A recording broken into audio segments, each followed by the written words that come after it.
Hello students, how are you. तो आज का टॉपिक है हमारा रेजोनेंस स्ट्रक्चर।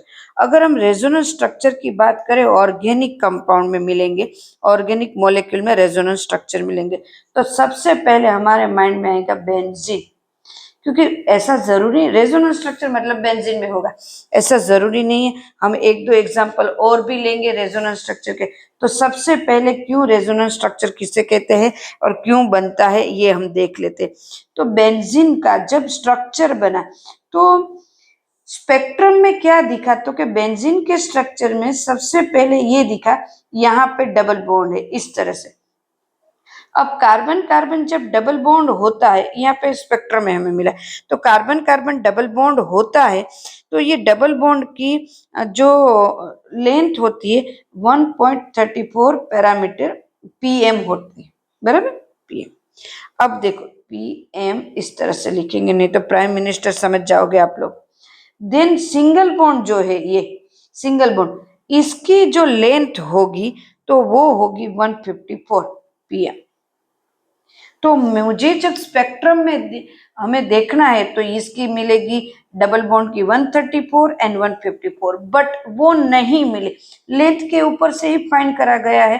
तो क्या मिली, तो कि थोड़ी स्पेक्ट्रम में देखा तो थोड़ी देर बाद तो ये डबल बॉन्ड यहाँ पे आ गया है, यहाँ पे हो गया, ऐसे ऐसे हो गया, तो लेंथ फिर से चेंज हो गई। तो अब एक बार देखा तो इस तरह से स्ट्रक्चर दिखा यहाँ पे स्पेक्ट्रम में, सेकंड टाइम देखा तो इस तरह से दिखा कि डबल बॉन्ड यहाँ पे है। अब देखो उस फिर कैलकुलेशन स्टार्ट हुई, तो कि डबल बॉन्ड है तो 134, यहाँ की लेंथ 134 होनी चाहिए, बट थोड़ी देर बाद देखा तो उसकी लेंथ 134 नहीं है, कम है। पर तो सिंगल बॉन्ड हुआ है तो 154 होनी चाहिए ना, 154 भी नहीं है, बट उसकी लेंथ तो मुझे हमें मिली है 139, 139 मिली। तो वो किस तरह से, तो कि यहाँ पे जो डबल बॉन्ड है उसकी लेंथ 134 होनी चाहिए, उसके बाद कितनी होनी चाहिए, 154 होनी चाहिए, बट इन दोनों में चेंज होने में इतना टाइम लगता है कि लेंथ किसकी रहती है, बीच की रहती है 139। मतलब ना तो सिंगल बॉन्ड की लेंथ मिली, ना तो हमें डबल बॉन्ड की लेंथ मिली, किसी की भी नहीं, बीच में मिली। इसका मतलब है कि ये डबल बॉन्ड है सिंगल बॉन्ड में इतनी जल्दी से कन्वर्ट होता है कि लेंथ में इतना डिफरेंस आ ही नहीं सकता है। मतलब 134 से 154 आए, उससे पहले फिर से वहां पे डबल बॉन्ड हो जाता है। ये डबल बॉन्ड में से सिंगल बॉन्ड में आए और उसकी लेंथ में चेंज हो, उससे पहले फिर डबल बॉन्ड हो जाता है। इसीलिए लेंथ है वो मिडल की रहती है, और ये डबल बॉन्ड और सिंगल बॉन्ड है एक दूसरे में इतनी इमीडिएटली कन्वर्ट होता है। दिस इज रेजोनेंस, उसको कहते हैं रेजोनेंस, इतनी जल्दी कन्वर्ट होना, और इसको कहते हैं रेजोनेंस स्ट्रक्चर।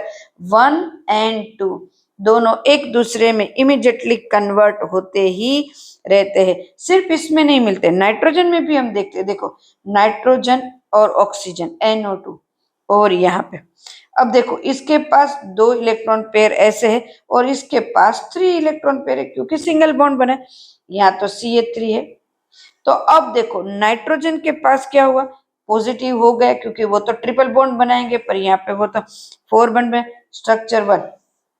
बट ये इतनी जल्दी कन्वर्ट होते हैं ये दोनों, ये देखो नेगेटिव हो गए, एक तो ऊपर से 6 उसके पास 6 है और एक बॉन्ड बना लिया है, किसका, तो नाइट्रोजन का इलेक्ट्रॉन ले लिया है इसने, इसीलिए ये कितने हो गए, प्लस हो गए हैं, क्योंकि नाइट्रोजन का इलेक्ट्रॉन इसने ले लिया। अब देखो C3N प्लस, वैसा कर ये बोल रहा है, ये इलेक्ट्रॉन, ये और ऑक्सीजन बोल रहा है मुझे भी इलेक्ट्रॉन चाहिए, मुझे भी इलेक्ट्रॉन चाहिए, बराबर है।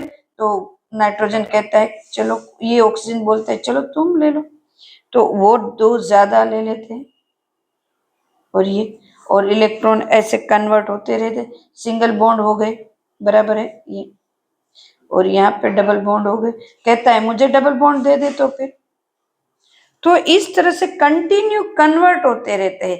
इसीलिए NO2 CH3NO2 जो बनता है वो भी रेजोनेंस स्ट्रक्चर है। तो ऐसे रेजोनेंस स्ट्रक्चर तो बहुत सारे मिल जाएंगे हमें, जो हम ऑर्गेनिक कंपाउंड को जब स्टडी करते हैं तो ऐसे रेजोनेंस स्ट्रक्चर मिलते हैं। CO2 के बीच में भी एक रेजोनेंस स्ट्रक्चर बनता है, बराबर। तो वो एक बार आप देखो कि किस तरह से बनता है।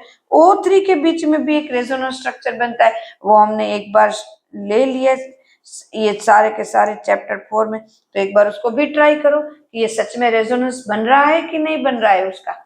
तो इसको कहते हैं रेजोनेंस स्ट्रक्चर, जो स्टेबल, मतलब एक स्टेबल नहीं, एक दूसरे में कन्वर्ट होते रहते। बट रेजोनेंस स्ट्रक्चर बनता है, उससे फायदा क्या होता है? तो क्या उससे फायदा ये होता है कि ये ज्यादा स्टेबल बनते, ये दोनों कन्वर्ट होने वाला, मतलब इस तरह से बनता है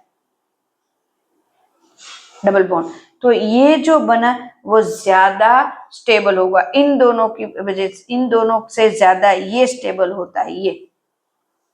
तो इसीलिए रेजोनेंस स्ट्रक्चर है सबसे ज्यादा हमें दिखाई देता है, क्योंकि वो स्टेबल होते हैं, एनर्जी लेवल उसका कम होता है, इसका एनर्जी लेवल कम होता है, इसीलिए वो स्टेबल है। क्लियर, एनर्जी लेवल कम होता है इसीलिए वो स्टेबल है। तो हमें ऐसे स्ट्रक्चर देखने को मिलते हैं। तो आज का टॉपिक यहाँ तक। नेक्स्ट टॉपिक में हम रेजोनेंस के टाइप देखेंगे, 2 टाइप के रेजोनेंस होंगे, तो हम नेक्स्ट टॉपिक में ले लेते हैं। चलो तब तक के लिए बाय, टेक केयर।